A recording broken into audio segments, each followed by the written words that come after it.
Good. Okay, so quick summary about me. I am JK for short, and my background is in product marketing. I have worked across startups and scale-ups across West Africa, the UK, and the US market. And today I run an AI consultancy where I help teams, mostly HR, procurement teams, implement AI into their workflows. And that's something I'm really passionate about, and I'd love to share with you, borrowing from my experience, how you can go from building a tool first for yourself, but also like scaling adoption internally. So to start, I have a question for everyone. You could just drop your answers in the chat. Um, could you tell me about like one repetitive task your team does every week that you think should be automated? If you can think of anything, it could be a tool that you think should replace that task, or you just think that there's a task that your team does like every week. You just don't think any human being should be doing that. If you have any ideas, just drop them. Somebody said meeting schedules. Interestingly, I worked at a company that does that, basically automating interviews, scheduling, and any form of meeting in general for teams. So yes, that's a very good use case. Anyone else? Okay, you can just keep dropping your answers in the chat. Thank you very much. Now, I would like to explain what a workflow is. Thanks, Hannah, daily stand-up. I wish we could automate that.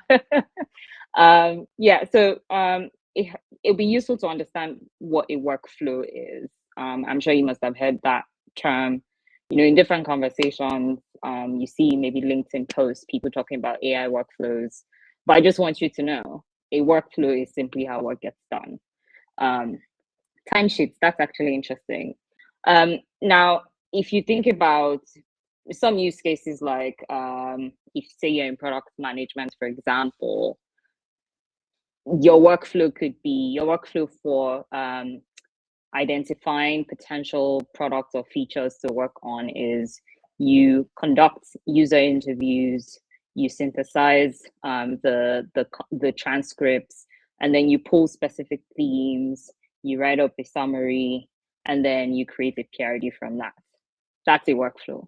Now, if you were to embed AI into that workflow, you're basically removing yourself from some parts of the process. So you're saying, instead of spending time reading through 50 plus transcripts, AI does that for you, extracts those themes, pulls all the specific codes, and then you get to review, the summary, and then you decide what to do next with it. If you were building, say, an AI agent, you could then even ask questions trying to better understand, if you wanted to like dive deeper into specific themes, for example, you could query the agent to give you more insights on that. So whenever you think about a workflow, I have a set of steps to get a particular work done. That is the workflow. And then what AI does for you is it removes you from, some of the steps in that workflow. Now, one other thing I'd like to highlight is between workflows built for you and workflows built for others. Another question for everyone: how many people here? You could just drop a +1 if you, in the last 3 months, used AI to build something for yourself. Whether maybe build is a much more complex term to use there. You've used AI in your work, whether it's refining content, whether it's building an agent. If you've used AI in your work, just drop a +1. Yeah, okay, cool. I'm seeing some submissions there. Now, the good thing is it's exciting to build lots of tools for yourself that you can improve your personal productivity with. It could be as simple as using ChatGPT on a daily basis, which is great. But then you can also do things like using platforms, say like make.com, N8N, or Gumloop, for example, to build workflows, right? And I can give you some examples of workflows I have built for myself. But then everyone here works with, a team, whether it's a team of 3 or a team of 10, regardless of the size. There are things that you people jointly do together that you may have seen an opportunity, to automate. And some of the examples, people have dropped here. And the problem I have seen working with teams in general is, one person is super excited about AI and its possibilities, but then everyone else is just meh about it, right? So how do you get people to be just as excited with you and get to that point where they want to experiment with AI? And these are some examples of, how tools can be used at a personal level, like as an individual, but that how they can also work when you use them at the team level. If you take writing, for example, everyone here has probably used ChatGPT to improve their writing, but an AI workflow could be everyone for whatever like blog posts or article or any long form content they wanted to write. They could trigger a workflow built for the team to help them create a draft that aligns with the company's tone of voice and the style guide, right? So you're not reprompting the workflow to make sure that it aligns with your tone of voice. It's being built from the ground up to deliver that output consistently, right? Now, another example could be in customer support. And you're already seeing that if you've interacted with some of the modern tools or SaaS tools today, is on the front end, you're probably chatting with like a bot. You already know you're chatting with a bot, but like behind the scenes, it's triaging those conversations. Before, it used to be a human being deciding, oh, this should go to people who solve issues with the product. This should go to the sales support team. This should go to people who want to maybe churn. Right now, AI does that for companies. And if this were your own individual tool, you'd probably sit, probably asking your AI tool to say, oh, where should this go? What folder would this ideally fit? Who should I send this to? At a team level, that's being done automatically for the team. So those are some examples of how AI tools can go from personal one person use to becoming a thing that people use widely. Now, in thinking about how to scale any AI workflow, you should probably consider some realities. Just give me a second. I want to make sure that I'm presenting this right. Okay, great. Now, you want to make sure that you cover some realities. When you're building a tool for yourself, you have all the context. You understand the inputs, the formats. Say, for example, you want to build, you build a tool that helps you summarize your text. You know the prompts that you entered into the AI tool. Let's say Gumloop as an example, right? You've asked Gumloop, I want to create a workflow. Every time I put in a draft, give me refined content. You have that input. If someone else wanted to use that, they would need to put in their own context. So basically, if you give someone a template of your workflow, they can't use that same prompt you entered into the workflow setup. They'd have to recreate or re-instruct, the agents or the AI rather, just so it can give them an output that's consistent to their own, needs, right? Or that aligns with their own needs. Now, at a team level, you want to create one agent or one workflow that has organizational context. What that means is if you go back to the article generation example that I gave earlier, if I'm writing content for myself and I'm using AI to help with that, I have given ChatGPT maybe context about me.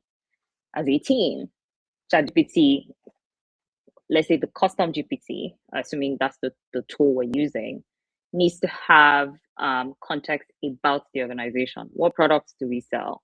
What markets are we in? Who are our customers? What are their pain points? And then figure out the ideal angles for that article. So that's the way you need to understand the different ways you have to context switch when you're building just for yourself versus when you want people to actually use those tools. The other bit is for you, if you build a workflow for yourself, you know what's good enough, right? And if you think it's good enough, it doesn't matter what anyone else thinks. But if you're building a workflow for the team, for a team, it's quite subjective unless you have a shared understanding of what good looks like. Everybody will have their own views on what's good and what's not.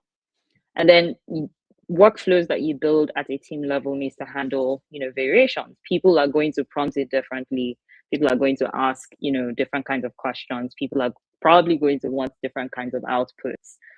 If you don't provide specific, guardrails, guidelines, even documentation to help people understand this is how this workflow operates.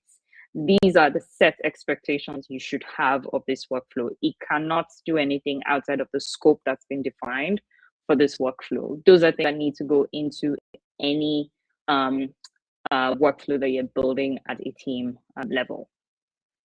Now, what then do you decide to build for the team? Now, that's a problem that I see typically within organizations. It's, oh, there's this thing that we think is super great.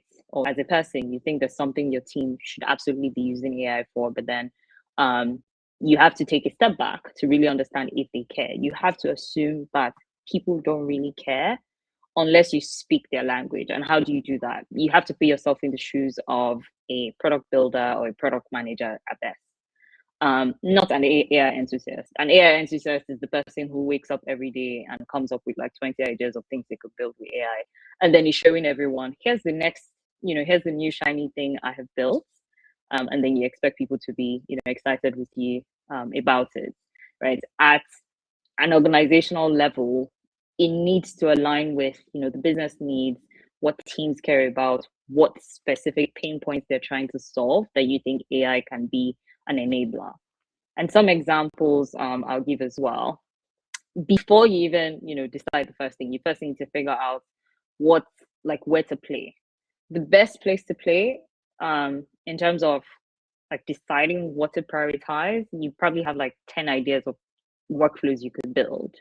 And if you're in a place where you need to influence people to get excited about building workflows with AI or embedding AI into workflows, you need to start where it's low risk and potentially high impact. It can be difficult to find those things truly, but I have done them and I think you can find them. So high risk things, the way to think about them, anything that touches your customer data, your people data, your organizational data, those are very high risk. You do not want to start there because, as you know, AI tools are evolving. You have a lot of failure rates. Tools hallucinate, for example. We're still trying to figure out like how compliant some of these tools are. You don't want to start in a place where, if anything fails, then somebody needs to go down for it. You don't want that. And you also don't want something where, because it fails, everybody just, hands off and says, well, this is not worth it, we're not ready. And all of those many different reasons people tell you they don't want to touch AI. You want to start from somewhere where it feels like you've done something useful, but you've not, impacted the organizational data or customer data or any sensitive data in any way. One example I'll give is, like I said, my background is in product marketing. The sales team, I work with the sales team on a regular basis. And I was having a conversation with one of the sales reps who said they realized that every time they told a customer or a prospect about their Glassdoor reviews, the prospect will suddenly perk up because they're interested in improving their employer brand reputation. And the rep kept spending so much time, looking through Glassdoor reviews to identify where candidates talked about the interviewing experience. So what I did was I built an automation. There was an AI workflow that basically scrapes Glassdoor reviews, looked through that to identify quotes and reviews where candidates complained about the interview scheduling process, and I provided summaries to the sales team or the sales team about that specific company. Now this was something that used to take the sales rep an average of like 2 days, just going through a couple companies at the same time in preparation for their calls. And it basically became like one button click, it does the job. And that's like if they wanted to manually check, not manually, they wanted to manually trigger the workflow. But then I also added, another trigger where on a daily basis, it looks through a list of some of the companies that are currently prospecting very early stages, doing that usual outreach to those prospects. It looks through their Glassdoor pages, identifies companies that have negative candidate reviews, and then gives a summary to the sales rep. Something that I built for one sales rep became a thing that was used by the entire sales team. I did not touch organizational data. The prospects they were looking to have conversations with were very early stages, so not much detail, about them, and I did not touch the company's CRM. That in itself became a tool that the entire sales team was using, and then they started coming to me with all their ideas on, there's this other thing we want to do. Do you think you could, they kept saying, do you think you could use your tool, to help us, create something? Because people don't really care as much about the specific tooling. They care about the business outcomes. And that's what you need to, focus on. What are the business outcomes people care about? And how can I use AI to, build workflows for that? And that takes me to this next point. When you're describing the thing you want to build, you should focus on the business outcome, not the feature. You're not talking about a dashboard. You're not talking about a report generator. You're not talking about an AI assistant. Forget all those buzzwords and focus on what this solves for the business. Are you cutting costs? Are you increasing revenue? Are you saving time? Those are the things that you need to highlight to get people's attention. Otherwise, it will be dead on arrival. Nobody's going to get excited about it. You won't get as much support as you need.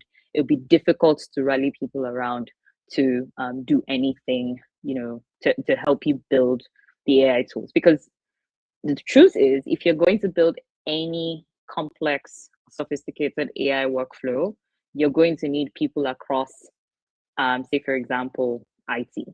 You're going to need senior sponsors, somebody at the leadership level who's going to back the need for that. Somebody is going to ask you for a business case. These are things that are already outside your day-to-day. And so you need to make sure that it starts to make sense from when you're pitching the workflow, that they're thinking about it as oh my, we're currently spending 10 hours doing this. This translates to, this dollar value that we could be saving as a company. If we used AI for it, probably saves us, that amount, and it frees up our time to focus on more high value tasks. So you need to practice constantly, like whatever tooling idea you have, you need to think about, okay, so what is the potential business outcome here? And then use that to sell the tool to the team. You also need to understand the people you're talking to. If you're building something that's like for 1 to 3 people, it might be difficult for you to explain why you need to carve out time to build that, because you need time to build your AI workflows.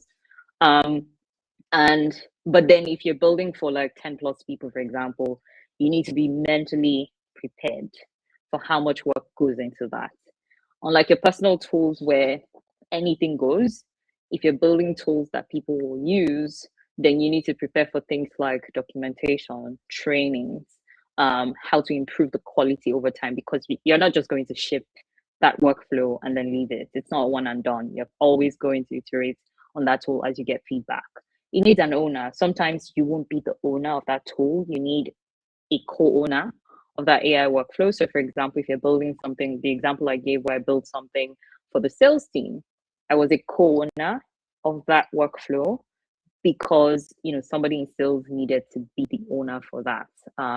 And the reason is you could be doing something outside of your department, but you want a subject matter expert to sit in as an owner so that they can give their own expert opinion about that tool, and so that you make sure you're building the right thing for the team. Now, you also need to think about how people's role might change, or what the people you're trying to get on board, what their needs are. And this looks different, for the different people you'll be working with. The end user will probably think about, how does this tool make me look? Do I look good if I use this AI workflow, or do I look stupid? The manager might be thinking, okay, so who's accountable for this? If something goes wrong, who do I talk to? The IT person might be thinking, okay, so if you bring in this AI workflow, how does it affect our data? Are we touching our data? Those are questions they'll have. If in your pitch you're able to, identify those things upfront and address them, you have a much better chance at scaling your workflow. Like I mentioned, find co-owners, and you may need different co-owners for different things. Somebody needs to probably focus on the quality. Ideally, a subject matter expert who understands what good looks like should probably own that. Who handles failures? It might be you, because you built that workflow. Who owns maintenance? It could also be you. Who approves the changes? Maybe the subject matter expert. You don't need 10 people, but you just need to identify the different ownership levels and just assign that to someone. This could be handled by 2 people or 1 person, but just make sure you're clear on what needs ownership and making sure that there's someone tied to it. And then now coming to, how do you scale it? So you've now understood like how to prioritize what to build, what the setup would potentially look like. Here's where the real work is. One hack I have found that works for me is, I find a champion. I find somebody who people listen to within the organization, and I make them the star. An example could be the sales rep example that I shared earlier. While this person wasn't senior, they were influential enough to get the rest of their sales team to use it, because they were so excited about how much time it saved them, and they had good relationships with their teammates. So the minute they saw the value, they talked it up every meeting. It was good to them. They wanted to get everybody to use it. Don't focus on trying to get credit for everything you build. The truth is, if you're trying to do something at an organizational level, you might not be the only star in that story. So if you're building something for a different department, you probably want to find somebody who is either loud enough or influential enough or senior enough that can get behind your project. Another thing you can do is solve a problem that they care about, and then ask them to demo it. So when it's them talking about the product or the workflow in their own language, they're more likely to get other people to jump on it. The more senior, the better. I'll be transparent with you on that. The bit is, you have to evangelize the tool. You don't just like ship a thing, a workflow, and say, well, guys, we've just embedded AI into this, or we think this AI workflow would be super great for people, and then you leave it there. You have to find different ways to get people, to, one, know that this workflow exists in the first place. You have to help them understand, how to use it. You have to show them other people using it. Essentially, you have to help drive FOMO of some sort, where people feel like, okay, well, it seems like this is catching on, other people are using it, I should be using it as well. And 3 ways you could do that is praise other people using it. Like within your, Slack or Teams, if somebody uses a thing, have a quick chat with them, draft what it is you can say together, or just basically mention them, thanking them for using it, and then explaining the use case. Another one is doing just demoing business outcomes, right? You want to talk about how a particular workflow helps drive a business outcome. How did it save costs? How did it help reduce time? Again, going back to those, key principles, you have to make sure that your workflow is aligned with a business outcome. Otherwise, like, there's no point. You don't want to come across as the person who just fiddles with AI.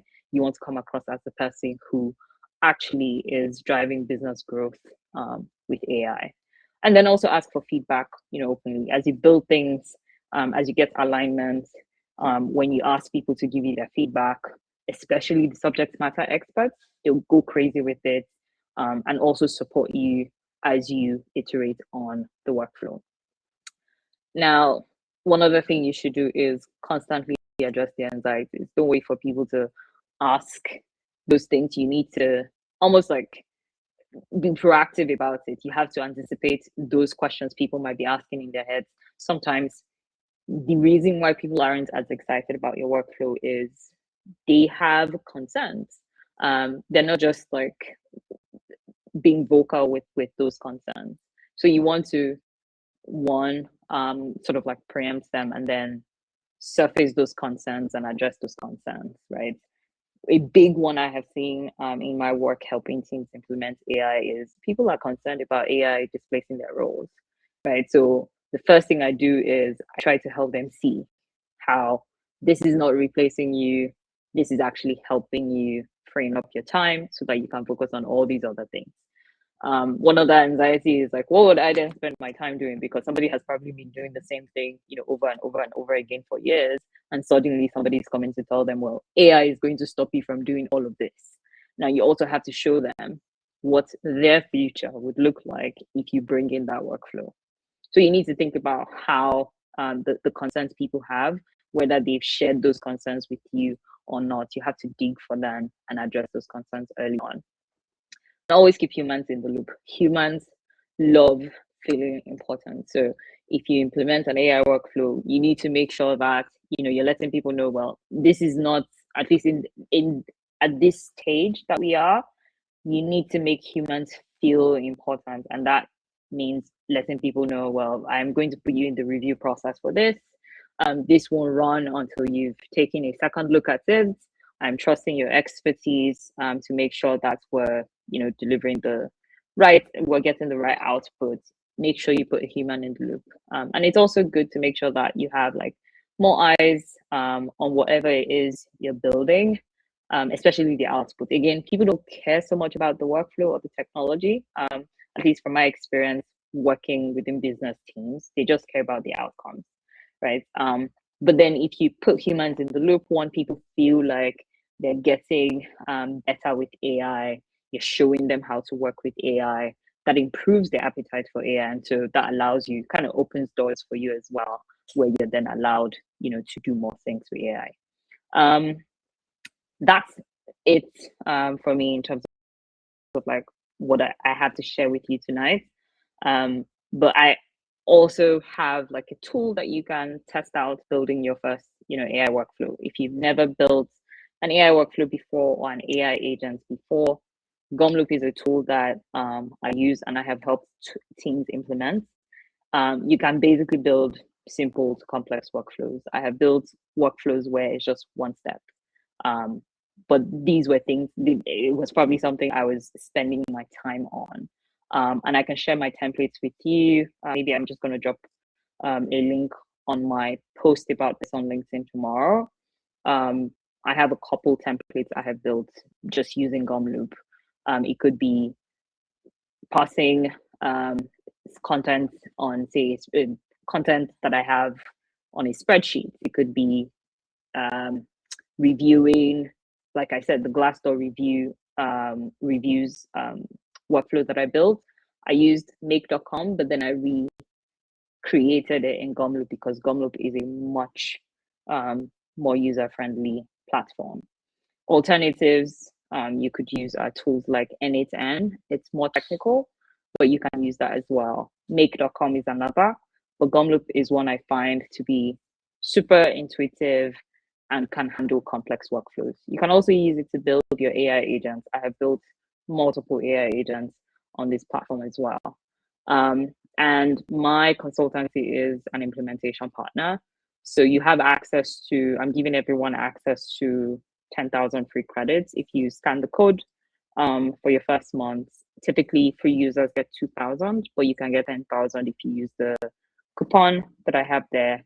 And you can reach out to me on LinkedIn if you have specific questions about using Gumloop. I'm happy to guide you. One last bit, one other thing I find teams struggle with is just understanding where to start with AI.